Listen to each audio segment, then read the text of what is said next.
கற்றது உலகளவாகவும் கல்லாதது கைமண்ணளவாகவும் இருக்கட்டும். Hello everyone, எல்லாரும் எப்படி இருக்கீங்க? நல்லா இருக்கீங்களா? இனி நம்ம பார்க்க போகிற டாபிக் வந்து நேற்று பார்லிமெண்ட் நடந்த சம்பவம் பற்றி இனி நம்ம வந்து பேச போகிறோம். இந்த சம்பவம் பேசும்போது சில விஷயங்கள் நம்ம வந்து தெரிஞ்சுக்கணும் அப்படிங்கிறதுக்காக ஃபர்ஸ்ட் விஷயம் என்ன அப்படின்னு பார்த்தீங்கன்னா, பகத்சிங் அவர்கள் 1929 பண்ண சம்பவம்.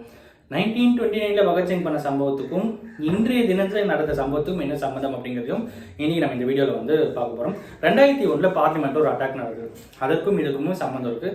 அதுவும் என்ன அப்படிங்கிறத இன்னைக்கு இந்த வீடியோ நம்ம வந்து பார்க்க போகிறோம். ஸோ ஃபர்ஸ்ட் விஷயம் என்ன அப்படின்னு பார்த்தீங்கன்னா, பகத்சிங் அவர்கள் 1929 பார்லிமெண்ட்ல, அதாவது அன்றைய காலகட்டத்தில் பிரிட்டிஷ் கவர்மெண்ட் பார்லிமெண்ட், ஓகேங்களா?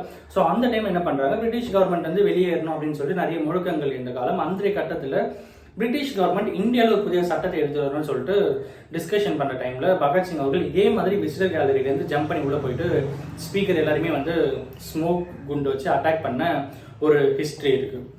ஸோ அது ஏன் நான் சொல்கிறேன் அப்படின்னு பார்த்தீங்கன்னா, நேற்று நடந்த இந்த சம்பவத்துக்கும் பகத்சிங் அவர்கள் பண்ண சம்பவத்துக்கும் என்ன விஷயம், என்ன கனெக்ஷன் அப்படின்னு பார்த்தீங்கன்னா, நேற்று இந்த சம்பவம் பண்ண 4 பேர் இருக்காங்க பார்த்தீங்களா, இவங்க 4 பேருமே பகத்சிங்கோட மிகப்பெரிய ஃபேன் அப்படிங்கிற மாதிரி அவங்களுடைய ஃபேன்ஸ் கிளப் அப்படின்னு சொல்லிட்டு ஃபேஸ்புக்கில் ஒரு பேஜ் வச்சுட்டு அந்த பேஜ் தான் கான்வர்சேஷன் பண்ணிட்டு இருந்தாங்க அப்படிங்கிறதும் வந்து ஒரு பக்கம் வந்து சொல்லப்படுது. ஸோ அதனால தான் பகத்சிங்கரோடைய ஹிஸ்ட்ரியை வந்து சொல்கிற மாதிரி இருக்குது. அண்ட் எல்லாத்துக்கும் மேலே பார்லிமெண்ட்டில் 4 ஸ்டேஜ் ஆஃப் செக்யூரிட்டி இருக்குது. 4 ஸ்டேஜ் ஆஃப் செக்யூரிட்டிலுமே ஸ்கேனர் இருக்குது, மெட்டல் டிடெக்டர் இருக்குது, எல்லாமே இருக்குது. அந்த எல்லாத்தையுமே கடந்து உள்ளே போகணும் அப்படின்னா ஒரு எம்பியோடைய ரெக்கமெண்டேஷனில் இருக்கிற பாஸ் இருந்தால் மட்டும்தான் விசிட்டர் கேலரிக்கு உள்ளே போயிட்டு வந்து ஒருத்தரால் வந்து பார்லிமெண்ட்டில் என்ன நடக்குதுன்னு சொல்லிட்டு பார்க்க முடியும். அவ்வளவு ஸ்ட்ரிக்டான பார்லிமெண்ட்டில், அவ்வளவு ஸ்ட்ரிக்டான, அவ்வளவு செக்யூர்டான ஒரு பில்டிங்கில் நேற்று நடந்த செக்யூரிட்டி பிரீச்சுக்கு பின்னாடி என்னென்ன விஷயங்கள் அப்படின்னு பார்த்தீங்கன்னா, இந்த 4 பேரில் 2 பேர் வந்து பெங்களூர் பேஸ்ட், அதில் ஒருத்தர் மைசூர் பேஸ்ட். இவங்க 2 பேர் என்ன பண்ணுறாங்க, அங்கே இருக்கிற ஒரு எம்பி, மைசூர் எம்பி ஒருத்தர் பிரதாப் சின்ஹா அப்படின்னு சொல்லிட்டு அவருடைய எம்பி ரெக்கமெண்டேஷன் சைனை வந்து வாங்குறாங்க. அவருடைய எம்பி ரெக்கமெண்டேஷன் சைன் வாங்கிறது கிட்டத்தட்ட 3 மாதம் அவருடைய ஆஃபீஸ் வந்து போயிட்டு வந்திருக்காங்க. எம்பி ரெக்கமெண்டேஷன் சைன் வாங்கணும்னு சொல்லிட்டு 3 மாதம் ட்ரை பண்ணி கடைசியாக அந்த எம்பி ரெக்கமெண்டேஷன் சைன் வந்து வாங்கியிருக்காங்க. இவ்வளோ பெரிய விஷயம் நான் பண்ணுறதுக்கு 18 மாதம் பிளானும் போட்டிருக்காங்க. கிட்டத்தட்ட 1.5 வருஷம் பிளான் போட்டு அந்த 1.5 வருஷம் பிளானை வந்து நேற்று எக்ஸிக்யூட் பண்ணியிருக்காங்க அப்படிங்கிறது ரொம்பவே ஷாக்கிங்கான விஷயம் அப்படின்னு சொல்லலாம். 2001 நேற்றைய தினத்திலேயே வந்து பார்லிமெண்ட்ல ஒரு அட்டாக் நடக்குது. அந்த பார்லிமெண்ட்ல அட்டாக் நடந்த அப்புறம் காலிஸ்தான்ல இருக்கிற ஒருத்தர் என்ன சொல்றாரு, நேற்றைய தினம் தான் வந்து பார்லிமெண்ட்ல அட்டாக் நடந்த தினம், அதே மாதிரி இந்த வருஷமும் அந்த அட்டாக் நடந்த நாள்லயே ஒரு அட்டாக் நடக்கும் அப்படின்னு சொல்லி த்ரெட்டன் பண்றாரு.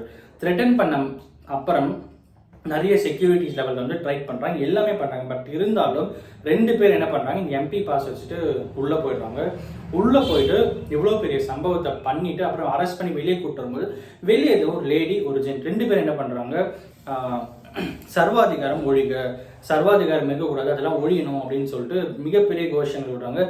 சேவ் இந்தியன் கான்ஸ்டியூஷன் அப்படிங்கிற கோஷத்தையும் அவங்க வந்து வைக்கிறாங்க. ஸோ அந்த அளவுக்கு மிகப்பெரிய ஒரு ப்ராப்ளமாக இந்த ப்ராப்ளம் வந்து கிரியேட் ஆகுது. இவங்களுக்கு பின்னாடி எந்த ஒரு டெரரிஸ்ட் அட்டாக்டும் இல்லை, இவங்களுக்கு பின்னாடி எந்த ஒரு டெரரிஸ்ட் குரூப்பும் இல்லை அப்படிங்கிறத அஃபிஷியலாக வந்து கன்ஃபார்மும் பண்ணுறாங்க. எல்லாத்துக்கும் மேலே செக்ஷன் 120B அப்புறம் இன்னொரு செக்ஷன் இவங்க மேலே வந்து கேஸ் ஃபைல் பண்ணப்பட்டு இப்போது அவங்க வந்து அரெஸ்ட்டும் பண்ணியிருக்காங்க அப்படிங்கிறது தான் யதார்த்தமான உண்மை. இந்த எல்லாத்துக்கும் மேலே ஃபர்ஸ்ட் அவங்க வந்து மேலேருந்து ஒருத்தர் கீழே விச் மீன்ஸ் சாகர் சர்மா கீழே குதிக்கும் போது அங்கேருந்து அவங்க எல்லாருமே வந்து தெரியாமல் கீழே வந்துட்டு மிஸ் ஆகிட்டு அப்படின்னு தான் நினச்சாங்க. ஒன்ஸ் அவர் எழுந்து அட்டாக் பண்ண ஸ்டார்ட் ஆகும்போது தான் இவங்க பிளான் பண்ணி உள்ளே வந்திருக்காங்க அப்படிங்கிறதே வந்து அங்கே இருக்கிற எம்பிஸ் எல்லாமே வந்து ஃபீல் பண்ணுறாங்க. ஆஸ் சூன் ஆஸ் பாசிபிள் நாடாளுமன்றம் வந்து ஒத்தி வைச்ச அப்புறம் அந்த டைமில் வந்து இன்னொருத்தரும், அதாவது மனோரஞ்சன் அப்படிங்கிறவரும் வந்து மேலேருந்து குதிக்கிறாரு. கீழே குதிக்கும் போது அவர் வந்து செக்யூரிட்டிஸாக வந்து டைட்டன் பண்ணிட்டு பிடிச்சிடுறாங்க. இவங்க 2 பேரை வெளியே கூட்டு வரும்போது இவங்க 2 பேர் வெளியே ஆல்ரெடி அந்த ஒரு லேடியும் ஒரு ஜென்னும் வந்து கோஷம் எடுத்து பார்த்துட்டு அவங்களையும் சேர்த்து வந்து அரெஸ்ட் பண்ணிட்டு கூட்டிகிட்டு போகிறாங்க. கூடுதலாக எக்ஸ்ட்ரா 2 பேரையும் வந்து அரெஸ்ட் பண்ணியிருக்காங்க. அவங்க 2 பேர் யாருன்னு பார்த்தீங்கன்னா, இவங்களுக்கு அகாமடேஷன் கொடுத்தவங்க, ரூமில் ஸ்டே பண்ண வச்சவங்க.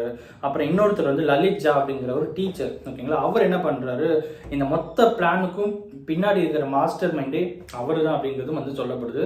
இவ்வளோ பெரிய விஷயம் நேற்று நம்ம நாட்டில் நடந்தது. ஏன் இவ்வளோ பெருசாக பேசுகிறாங்க அப்படின்னு பார்த்தீங்கன்னா, பார்லிமெண்ட் அப்படிங்கிறது தான் வந்து நம்ம நாட்டில் இருக்கிற மிகப்பெரிய செக்யூர்டு பில்டிங் சொல்லலாம். அந்த இடத்துலேயே இந்த மாதிரி ஒரு சம்பவம் நடக்குது அப்படிங்கிறது வந்து இட்ஸ் ஹைலி அன்அக்செப்டபிள் அப்படிங்கிறது தான் யதார்த்தமான உண்மை. ஒரு விஷயம், ஒரு கோரிக்கையை நம்ம வைக்கிறோம் அப்படிங்கிறது போது அந்த கோரிக்கையை அஃபீஷியலாக எந்த மாதிரி அதை மூவ் பண்ணிட்டு போகணுமோ அந்த மாதிரி மூவ் பண்ணிட்டு போகும்போது தான் அதனுடைய